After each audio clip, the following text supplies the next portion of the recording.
Hello friends, मेरा नाम है निशु अग्रवाल। आज मैं आपको अकाउंट्स का बेसिक सिखाऊंगी, वो भी बहुत ही इजी वे में और बहुत ही जल्द आप अकाउंट सीख जाएंगे। चलो स्टार्ट करते हैं। अकाउंट्स सीखने से पहले कुछ चीज़ें मैं आपको बता दूं। पहले के टाइम में चलता था सिंगल एंट्री सिस्टम, बट आज के टाइम में हम पूरी अकाउंटिंग अपनी करते हैं डबल एंट्री सिस्टम से। डबल एंट्री सिस्टम कुछ ऐसी कोई बड़ी चीज़ नहीं है, सिंपल सी चीज़ है। जैसे हम एग्जांपल लेते हैं, हम मार्केट में जाते हैं कोई सामान ख़रीदने, हम कुछ भी परचेज़ करते हैं तो उसमें दो चीज़ें आती हैं, उसी दो चीज़ों को डबल एंट्री बोलते हैं। जैसे हमने कोई सामान ख़रीदा तो उसमें दो चीज़ें होंगी, एक तो पहले हम पैसे देंगे, पहली चीज़ पैसे दिए, दूसरी चीज़ होगी हमने सामान ख़रीदा। तो दो चीज़ें हुई, एक हमने पैसे दिए, दूसरा हमने सामान ख़रीदा। मान लो हमने पैसे दे के सामान नहीं ख़रीदा, उधार पे सामान ख़रीदा, क्रेडिट पे सामान ख़रीदा, तो भी दो चीज़ें आएंगी, एक तो हमारा उधार चढ़ेगा और दूसरा हमारा सामान आएगा। तो आजकल जो भी अकाउंटिंग होती है वो डबल एंट्री सिस्टम से होती है। डबल एंट्री सिस्टम का मतलब समझ आ गया, सिंपल सा है। कोई भी ट्रांजैक्शन होगी, ट्रांजैक्शन का मतलब बता देती हूँ मैं। कोई भी ट्रांजैक्शन होगी उसमें दो चीज़ें होंगी ही होंगी। जैसे ट्रांजैक्शन का मतलब होता है लेन देन, लेना देना। जैसे कि मैंने किसी से प्रॉपर्टी ख़रीदी तो भी दो चीज़ें होंगी, या प्रॉपर्टी बेची तो भी मेरे पास पैसे आएंगे और प्रॉपर्टी जाएगी। लेना देना बस इस सिंपल है, इसमें वो कुछ नहीं है। अब हम आगे बढ़ते हैं। पूरा अकाउंट जो है वो चार चीज़ों के ऊपर डिपेंड होता है। एक फर्स्ट है income, second is expenditure, assets and liabilities. Income expenditure तो हम नॉर्मल लेमैन की भाषा में भी जानते हैं इनकम एक्सपेंडिचर क्या होता है। मेन हमें सीखना है एसेट क्या होता है, लाइबिलिटी क्या होता है। फिर भी मैं इनकम के बारे में थोड़ा कुछ बता देती हूँ एग्जाम्पल लेके। एग्जाम्पल है, जैसे मेरी अगर शूज़ की शॉप है, अगर मैं जूते बेचती हूँ तो मेरे लिए इनकम क्या होगी? मेरे लिए इनकम होगी जो भी मैंने शूज़ सेल किए, जो भी हमारा शूज़ सेल, जैसे कोई शूज़ है वो मैंने 1000 रुपये में बेचा तो वो 1000 रुपये मेरी इनकम होगी। तो जो भी हमने शूज़ सेल किए, जो हमारी सेल होगी वो हमारी होगी इनकम। इसको मैं ज़्यादा इलेबोरेट नहीं करूँगी क्योंकि इनकम को सबका पता है इनकम क्या होती है। Second point is expenditure. Expenditure हो गया खर्चा। ये जूते बेचने में जो भी मेरा खर्चा आया है उसको हम एक्सपेंडिचर बोलेंगे। एग्जाम्पल देके समझाती हूँ। अब मैंने जूते ख़रीदे, या तो वो मैंने मैन्युफैक्चरिंग की होगी उसकी, या तो मैंने लाके बेचे होंगे। अगर मैंने मैन्युफैक्चरिंग की है तो मैन्युफैक्चरिंग में जितना भी सामान लगा, जितना भी जो भी जिससे हमारे पैसे गए, एक्सपेंडिचर हुआ, वो हमारा खर्चा है। एक्सपेंडिचर का मतलब होता है खर्चा। अगर मैंने रिटेल का काम किया, जूते लाके ख़रीद के बेचे, तो जो मैंने परचेजेस किए ना वो हमारा एक्सपेंस है। अगर मेरी शॉप है, शॉप अगर रेंट पे है तो जो हम रेंट पे करते हैं वो भी हमारा एक्सपेंडिचर है। मतलब ये जूते बेचने में मेरा जो भी खर्चा हुआ है सारा एक्सपेंडिचर है, ठीक है। सिर्फ बिज़नेस का जो मेरा जूते ख़रीदने में जूते के रेंट हो गया, या शॉप का रेंट हो गया, या शॉप की इलेक्ट्रिसिटी होगी, शूज़ से रिलेटेड जो भी खर्चा है वो मेरा एक्सपेंडिचर आएगा। पर्सनल, जो हमारा पर्सनल, जैसे हम दुकान पे बैठे हैं, हमने अपने लिए कुछ ख़रीद लिया तो वो हमारा खर्चा नहीं होगा। सिर्फ जो हमारे बिज़नेस से रिलेटेड होगा ना वही हमारा खर्चा होगा।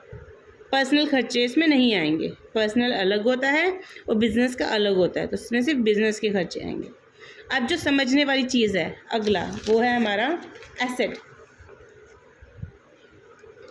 एसेट्स को हमें ध्यान से समझना पड़ेगा। एसेट दो तरह के होते हैं, नॉन करेंट एसेट और एक करेंट एसेट। नाम से डरना मत, इजी है बहुत। नॉन करेंट एसेट्स क्या होते हैं? एसेट्स वो होते हैं जो हमने लॉन्ग टर्म के लिए बिज़नेस में जो भी चीज़ हम यूज़ करते हैं उसको हम एसेट बोलते हैं, और जिससे हमें फ्यूचर में कैश इनफ्लो होता है, मतलब पैसे आते हैं। एग्जांपल दूंगी, आपको पूरा समझ आ जाएगा। एसेट्स वो चीज़ें होती है जो हम खरीदते हैं लॉन्ग टर्म यूज़ के लिए बिजनेस में, और जिससे हमें फ्यूचर में कैश इनफ्लो होता है। जैसे अगर मेरी एग्जांपल, वही एग्जांपल ले लो, मेरी शूज़ की शॉप थी। अब मेरी शूज़ की शॉप में क्या क्या हमारा एसेट होगा। अब जैसे हमने शॉप परचेज़ की थी बिज़नेस के लिए, तो हमने वो शॉप हमने लॉन्ग टर्म के लिए बिज़नेस यूज़ के लिए परचेज़ की है। फ्यूचर में जब हम उसको बेचेंगे तो हमें उससे कैश इनफ्लो होगा। जैसे शॉप में हमने काउंटर ख़रीदे हैं या रैक्स ख़रीदे हैं या कोई मशीनरी लगा रखी है, स्कैनर वगैरह कुछ भी लगा रखा है, वो हमारा एसेट है। हम सिर्फ ये थोड़ा ना कि शूज़ लाएंगे और शूज़ बेच देंगे, बाकी मशीनरी लगेगी, बाकी फ़र्नीचर लगेगा, शॉप होगी, वो सब हम बिज़नेस में यूज़ करेंगे लॉन्ग टर्म के लिए, तो वो हमारा हो जाएगा एसेट्स। एसेट्स सिर्फ ये चीज़ें नहीं होती, और भी होती है, वो मैं आपको आगे इलेबोरेट करती हूँ। नॉन करेंट एसेट्स वो एसेट्स होते हैं जो हम बिज़नेस में लॉन्ग टर्म के लिए यूज़ करते हैं, मोर देन 1 ईयर। जैसे लैंड हो गई, बिल्डिंग हो गई, मशीनरी हो गई। ये तो है नहीं कि हम लैंड लाए और 1 साल में बेच दी, या हमने बिल्डिंग क्रिएट की, शॉप हमने ख़रीदी तो हमने 1 साल में बेच दी, हम लॉन्ग टर्म के लिए यूज़ करते हैं बिज़नेस में, तो ये हो गया non current asset. Non current asset में हमारा इन्वेस्टमेंट भी आता है। अब एक बिज़नेस दूसरे बिज़नेस में भी इन्वेस्ट कर सकता है। इन्वेस्टमेंट्स कहाँ कहाँ होती है, हमने शेयर्स खरीद लिए किसी के, डिबेंचर्स खरीद लिए, ये मैं आपको बताऊंगी नेक्स्ट क्लास में शेयर्स क्या होते हैं, डिबेंचर क्या होते हैं। शेयर्स खरीद लिए, डिबेंचर खरीद लिए, कहीं कोई प्रॉपर्टी खरीद ली इन्वेस्टमेंट पर्पज़ के लिए, ठीक है, ये हमारा नॉन करेंट एसेट में आता है, इन्वेस्टमेंट भी। अब करंट एसेट्स क्या हो गए। करंट एसेट वो एसेट होते हैं जो हमारे विद इन 1 ईयर जो है लिक्विडेट हो जाते हैं, जैसे डेटर्स। अब डेटर्स क्या होता है, ये समझने वाली चीज़ है, हर बिज़नेस में डेटर्स होते ही होते हैं। डेटर्स होते हैं जो कस्टमर हमसे उधार पे सामान लेके जाते हैं, क्रेडिट पे, उसको हम डेटर्स बोलते हैं। जैसे मेरा शूज़ का काम है, तो मैंने शूज़ बेचे उधार पे, तो मैंने कस्टमर से पैसे लेने हैं, इसका मतलब फ्यूचर में मुझे क्या होगा, कैश इनफ्लो, तो इसका मतलब वो हमारा एसेट है। डेटर्स होते हैं कस्टमर जिनसे हमने पैसे लेने होते हैं, और ये हमारा करंट एसेट होता है। अब जो हमने परचेज़ की शूज़ की, वो भी तो हमारा एसेट है, और विद इन 1 ईयर लिक्विड हो जाता है। हम तो जूते इसी पर्पज़ से ख़रीद के लाएंगे कि हमारे बिक जाएँ। और जिस चीज़ में हम डील करते हैं, अगर हम शूज़ में डील कर रहे हैं तो उसको हम स्टॉक बोलते हैं। अगर हमारी कपड़ों की दुकान होगी तो कपड़ों को स्टॉक बोलेंगे। जिस चीज़ में हम डील करते हैं उसको हम स्टॉक बोलते हैं। अगर शूज़ में डील कर रहे हैं तो हम शूज़ को स्टॉक बोलेंगे। तो स्टॉक भी हमारा करंट एसेट है, वो विद इन 1 ईयर लिक्विडेट हो जाता है। अब बैंक हैं, बैंक में पैसे हमने रखे हैं, बैंक से पैसे निकलते हैं जाते हैं, निकलते हैं जाते हैं, तो ये भी हमारा करंट एसेट है। अब कैश भी हमारा करंट एसेट में हो जाता है, कि जैसे कैश वो वाला कैश नहीं 2000 के नोट, 500 के नोट। कैश का मतलब होता है कि हमारे बिजनेस में कितने पैसे पड़े हैं और वो पैसे आते जाते रहते हैं, ठीक है, ये हो गया एसेट्स। अब इसके अलावा और भी एसेट्स होते हैं, वो हम धीरे धीरे समझेंगे। जैसे हमारा हो गया बिल रिसीवेबल, ये क्या होता है ये मैं आपको बताऊंगी। ये हमारे हो गए एसेट्स। एसेट्स का मतलब बहुत इजी है कि हम जो भी बिज़नेस में लॉन्ग टर्म के लिए जो भी चीज़ें लाते हैं यूज़ करने के लिए, जिससे फ्यूचर में हमें कैश इनफ्लो होगा, उसको हम एसेट बोलते हैं। जैसे मैंने कार ख़रीद ली बिज़नेस में, 1 साल के लिए तो नहीं होगी, लॉन्ग टर्म होगी तो इधर आएगी। जैसे मैंने कार ख़रीद ली, कार किस लिए ख़रीदी, बिज़नेस के पर्पज़ से, मुझे बिज़नेस प्रमोशन के लिए कहीं जाना होता है, क्लाइंट से मिलने जाना होता है, तो कार भी हमारी एसेट होती है। जैसे मैंने एसी ख़रीद लिया ऑफिस में लगाने के लिए, ये तो है नहीं आज ख़रीदा अगले साल बेच दूँगी, लॉन्ग टर्म के लिए होगा, तो ये भी नॉन करंट एसेट है, और ये भी हमारा एसेट्स में ही आता है। तो ऐसे हमारे ये सारे एसेट्स होते हैं जो हम बिज़नेस में यूज़ करते हैं लॉन्ग टर्म के लिए, और जिसका बिज़नेस करते हैं उसको हम स्टॉक बोलते हैं, वो भी हमारा एसेट होता है। अब नेक्स्ट आ गया लाइबिलिटीज़। लाइबिलिटीज़ क्या होती है, ये एसेट का अपोजिट होता है। जैसे एसेट क्या होता है कि हमने अभी प्रेजेंट ऑब्लिगेशन है कि हमें फ्यूचर में कैश इनफ्लो होगा, ठीक है, ये हमारी प्रेजेंट ऑब्लिगेशन है, कि फ्यूचर में कैश आउटफ्लो होगा, मतलब पैसे जाएंगे। एग्जाम्पल, जैसे मैंने जो सप्लायर है जिससे मैंने शूज़ परचेज़ किए थे, मैं भी तो उधार पे ख़रीद सकती हूँ। तो ये चलता है, क्रेडिट पे हम ख़रीदते हैं, तो हमने उसको पैसे देने हैं, तो वो भी हमारी लाइबिलिटी हो जाएगी। जैसे जिससे पैसे लेने होते हैं उसको हम डेटर बोलते हैं, जिसको पैसे देने होते हैं उसको बोलते हैं क्रेडिटर। क्रेडिटर कौन होता है? सप्लायर, जिसको हमने पैसे देने हैं, और ये हमारा लाइबिलिटी होती है। लाइबिलिटी का मतलब है आज की मेरी ऑब्लिगेशन बन चुकी है कि मैं फ्यूचर में इसको पैसे दूंगी, तो ये हमारा हो गया लाइबिलिटीज़। अब क्या होता है, ये समझने वाली चीज़ है और इसको हमेशा ध्यान में रखना। जो हमारा बिज़नेस होता है और जो बिज़नेस का ओनर होता है वो दोनों अलग अलग होते हैं।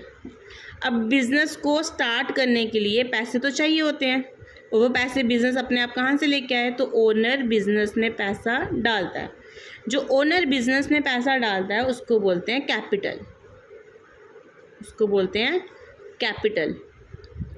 अगर ये प्राइवेट मतलब कोई फर्म है या प्रोप्राइटरशिप है, अगर ओनर और बिज़नेस अलग अलग होते हैं, बिज़नेस को चलाने में, स्टार्ट करने में जो हमें पैसा चाहिए होता है वो ओनर देता है। ओनर बिज़नेस में कोई भी पैसा देगा उसको हम कैपिटल बोलेंगे। अब बिज़नेस की नज़र से तो बिज़नेस ने ओनर से उधार लिया है जो वो फ्यूचर में उसको पे करेगा। तो ये जो इसने कैपिटल लगाई है ओनर ने बिज़नेस में, ये भी हमारी लाइबिलिटी है। समझ नहीं आया तो मैं रिपीट करती हूँ। ओनर और बिज़नेस दोनों अलग अलग होते हैं। बिज़नेस स्टार्ट करने के लिए पैसा चाहिए होता है। अब बिज़नेस अपने आप पैसा तो जनरेट नहीं कर सकता, तो ओनर बिज़नेस में पैसा डालता है। जैसे शूज़ की दुकान है, स्टार्ट करने के लिए पैसे चाहिए, तो वो पैसे ओनर डालता है बिज़नेस में। बिज़नेस और ओनर अलग अलग होते हैं, तो इसलिए बिज़नेस ने ओनर से पैसे उधार लिए। जो उधार लिए उसको बोलते हैं कैपिटल। ये कैपिटल बिज़नेस ओनर को लौटाएगा, तो ये हमारी प्रेजेंट ऑब्लिगेशन हो गई, जो जिससे फ्यूचर में पैसे जाएंगे। ओनर के पैसे हमने वापस देने हैं, तो ये हमारी लाइबिलिटी हो गई। इजी है। अब नेक्स्ट स्टेप, कभी कभी क्या होता है, कंपनीज होती हैं बहुत बड़ी बड़ी, वो क्या करती है, लोगों से पैसे लेती है, पब्लिक से पैसे लेती है। कैसे? शेयर्स बेच के पैसे लेती है। पर वो जो शेयर्स बेच के पैसे लेती है वो उसको लौटाने होते हैं। तो जो कंपनी शेयर बेच के पैसे लोगों से लेती है वो भी उसकी लाइबिलिटी होती है। और हमारी लाइबिलिटी क्या होती है, हमने बैंक से लोन ले लिया अपने बिज़नेस को चलाने के लिए, पर ये भी हमारी लाइबिलिटी है, मतलब हमने फ्यूचर में पैसे इसको देने हैं। हमारे बिज़नेस के लिए हम जो भी पैसा लेते हैं बाहर से और जिससे हमें फ्यूचर में पैसे उनको लौटाने होते हैं, वो हमारी लाइबिलिटी होती है। ये एसेट का अपोजिट होता है। जैसे बैंक लोन हो गए, जैसे हमने किसी से लोन पकड़ लिया, किसी पर्सन से लोन पकड़ लिया, वो भी हमारी लाइबिलिटी हो गई। अब हमारा क्रेडिटर, जो हमने सप्लायर से उधार में सामान लिया, वो भी हमारी लाइबिलिटी हो गई। तो ये 4 चीज़ें मैंने कवर कर दी। कौन कौन सी? इनकम, एक्सपेंडिचर, एसेट और लाइबिलिटी। इनकम, जो भी हम सेल करेंगे, जो भी हम सामान बेचेंगे वो हमारे इनकम में आ जाएगी। एक्सपेंडिचर, जो भी वो बेचने में खर्चा होगा, सामान खरीद के लाएंगे या मतलब लाने का, ले जाने का खर्चा सारा इधर आएगा। एसेट्स हो गया हमारी आज की डेट में ऑब्लिगेशन है, ऑब्लिगेशन ही हमने कोई भी चीज़ खरीद के लाई अपने बिज़नेस के लिए, जो लॉन्ग फ्यूचर में हमें कैश इनफ्लो होगा, जिससे हमें फ्यूचर में पैसे मिलेंगे, वो एसेट हो गया। जिससे हमें फ्यूचर में पैसे जाएंगे वो हमारी लाइबिलिटी होगी। पूरा अकाउंट्स इन 4 चीज़ों के ऊपर डिपेंड है।